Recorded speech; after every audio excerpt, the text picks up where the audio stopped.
एक English teacher Margaret Tokyo की चकाचौंध में खोई हुई है। दिन में वो स्टूडेंट्स को अंग्रेजी सिखाती है, रात में बार में डूब जाती है। एक रात वो गलियों में घूमते हुए खुद को एक अजनबी का पीछा करते हुए पाती है। डर और एक्साइटमेंट के बीच वो उससे लव होटल जाने को कहती है। फिर हमें हमारी movie lost girl and love hotels की शुरुआत का सीन दिखाया जाता है। हम मार्गरेट को एक फ्लाइट अटेंडेंट एकेडमी में देखते हैं, जहां वो स्टूडेंट्स को इंग्लिश प्रोनाउंसिएशन सिखाती है। काम के बाद वो अपने दोस्तों के साथ बार में जाती है। एक रात बार में मार्गरेट की नज़र एक लड़के पर पड़ती है। वो दोनों एक दूसरे की ओर अट्रैक्ट होते हैं और एक होटल रूम में चले जाते हैं। मार्गरेट बहुत ज्यादा एक्साइटमेंट में लड़के को गले लगा लेती है और उसे अपनी बेड से खींचने के लिए कहती है, लेकिन लड़का डर जाता है और वो ऐसा करने से मना कर देता है। अगली सुबह मार्गरेट अपनी क्लास में देर से पहुंचती है। उसकी बॉस उसे डांटती है और कहती है कि उसे अपने स्टूडेंट्स के बारे में सोचना चाहिए। ये सुनकर मार्गरेट फिर से क्लासेस लेने लगती है। क्लास खत्म करने के बाद मार्गरेट एक बुक स्टोर में घूम रही थी।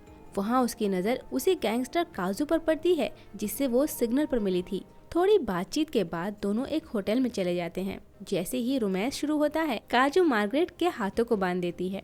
मार्गरेट को ये अजीबोगरीब रोमांस पसंद आता है और दोनों इंटीमेट हो जाते हैं। अगले दिन काजू मार्गरेट को अपनी कार से लंच के लिए ले जाता है। वहाँ मार्गरेट उसे अपने जीवन के बारे में बताती है। फिर होटल में वापस आकर वो फिर से रोमांस में डूब जाते हैं। मार्गरेट को काजू का साथ बहुत पसंद आता है और वो उससे पूछती है, तुम मुझे क्यों पसंद करते हो? काजू मुस्कुराता है और कहता है, तुम खास हो मार्गरेट, तुम्हें खुश रखना आसान नहीं है, लेकिन मुझे चैलेंजेस पसंद है। लेकिन फिर वो एक अनएक्सपेक्टेड बात बोलता है कि मार्गरेट, मेरी शादी होने वाली है। ये सुनकर मार्गरेट के पैरों तले जमीन खिसक जाती है। वो निराश होकर वहाँ से चली जाती है। अगले दिन मार्गरेट अपनी क्लास में लौट आती है। उसकी बेहतरीन परफॉर्मेंस देखकर स्टूडेंट्स और बॉस दोनों खुश होते हैं, लेकिन मार्गरेट के मन में काजू की बातें गूंज रही थी। क्लास खत्म होते ही उसे एक कोरियर मिलता है। उसे खोलकर वो देखती है कि उसमें एक किताब और एक लव होटल का कार्ड है, जो कि उसे काजू ने भेजा था। मार्गरेट फिर से काजू के पास खींची जाती है। दोनों एक बार फिर लव होटल में मिलते हैं। मार्गरेट पूछती है, क्या तुम अपनी होने वाली बीवी से प्यार करते हो? काजू कोई जवाब नहीं देता। बिना कुछ कहे फिर से उनके बीच रोमांस शुरू हो जाता है। उसी शाम मार्गरेट अपने दोस्त लियाम के साथ बार में होती है। लियाम अपनी मंगेतर को भी साथ लाया था। चारों खूब मस्ती करते हैं और देर रात घर लौट जाते हैं। अगली सुबह मार्गरेट काम पर जाते हुए अकेडमी के बाहर काजू को देखती है। काजू मुस्कुराता है और बोलता है, आज शाम हम कहीं घूमने जाने वाले हैं, क्या तुम मुझे आज का दिन दे सकती हो? मार्गरेट पीछे मुड़कर अपने स्टूडेंट्स को देखती है और काजू से झिझकती है, लेकिन काजू के रिक्वेस्ट को नकार पाना उसके लिए मुश्किल हो जाता है। वो स्टूडेंट्स को नजरअंदाज करती है और काजू के साथ चली जाती है। मार्गरेट और काजू एक ट्रेन में सवार होकर जापान के एक अननोन लोकेशन बुद्धास रूम की ओर निकलते हैं। काजू का दावा है कि ये जगह मार्गरेट के लिए नए जीवन की शुरुआत हो सकती है, जहां वो अपना अतीत भुला सकती है। मार्गरेट उस जगह को छूती है और फिर वे ट्रेन से वापस लौटने लगते हैं। ट्रेवल के दौरान मार्गरेट सो जाती है और काजू उसे छोड़कर चला जाता है। जब मार्गरेट ट्रेन से उतरती है तो उसे कहीं भी काजू नहीं दिखता। वो घबरा जाती है। अगले दिन जब वो एकेडमी पहुंचती है तो उसे पता चलता है कि उसकी जगह किसी और को काम पर रख लिया गया है। उसकी बॉस उसे फाइनल पेमेंट कर देती है और मार्गरेट निराश होकर वहाँ से निकल जाती है। बाहर निकलकर उसे समझ नहीं आता कि क्या करे। उसी शाम वो अपने दोस्त के कमरे में बैठती है। उसकी दोस्त उसे बताती है कि वो जापान छोड़कर जा रही है। मार्गरेट का दुख और भी बढ़ जाता है। उसे ऐसा लगता है कि सब कुछ उससे दूर हो रहा है। वो अपने गमों को भुलाने के लिए लव होटल्स में जाना शुरू कर देती है और हर रोज अलग अलग लोगों के साथ रोमांस करती है। कुछ दिनों बाद वो सड़क पर चलते हुए काजू और उसके परिवार को देखती है। वो उसकी होने वाली बीवी को भी देखती है। जब काजू जाने लगता है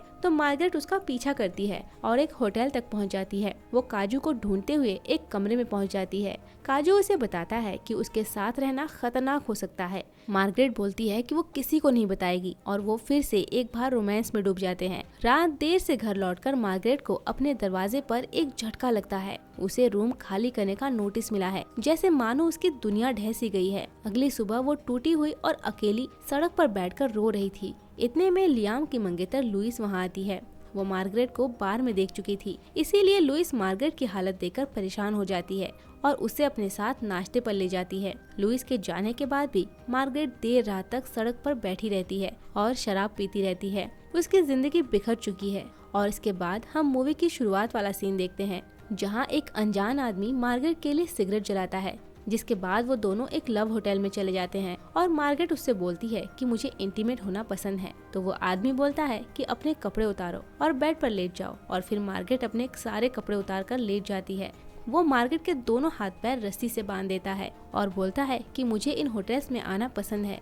और मार्गरेट बोलती है कि हाँ, मुझे भी। वो आदमी बोलता है कि यहाँ सब लोग अपना मास्क पहनकर आते हैं और जो चाहे कर सकते हैं, और कहता है कि मैं इस जगह अभी तुम्हें भी मार सकता हूँ। मार्गरेट अपने जीवन के निराशाजनक मोड़ पर उस अजनबी से कहती है, मुझे मार दो। उसके शब्दों में हताशा झलकती है। वो अजनबी चौंक जाता है और उसे मारने के लिए तैयार होता है, लेकिन तभी मार्गरेट को बुद्धा के कमरे की याद आ जाती है और उसी पल उस अजनबी पर कोई पीछे से हमला कर देता है। हमलावर कोई और नहीं बल्कि काजू है। वो मार्गरेट को बचाता है और उसे वहाँ से ले जाता है। अगले सीन में मार्गरेट एक ट्रेन में जापान छोड़कर हमेशा के लिए वापस जा रही है। उसके पास काजू का फोन आता है। मार्गरेट बोलती है, तुम बुद्धा के कमरे के बारे में सही थे, अब मैं सब समझ सकती हूँ। फोन रखने के बाद मार्गरेट मुस्कुराती है। प्लेन में वो देखती है कि फ्लाइट अटेंडेंट उसकी स्टूडेंट है। दोनों हंसते हुए एक दूसरे को देखते हैं। फिर मार्गरेट अपने आप से बोलती है कि कहीं कोई हैप्पी एंडिंग नहीं है और जरूरी नहीं है कि सारे पीसेस हमेशा परफेक्ट हों, लेकिन लाइफ जैसी भी है किसी न किसी तरह खूबसूरत है। और इसी के साथ ये कहानी यही खत्म होती है।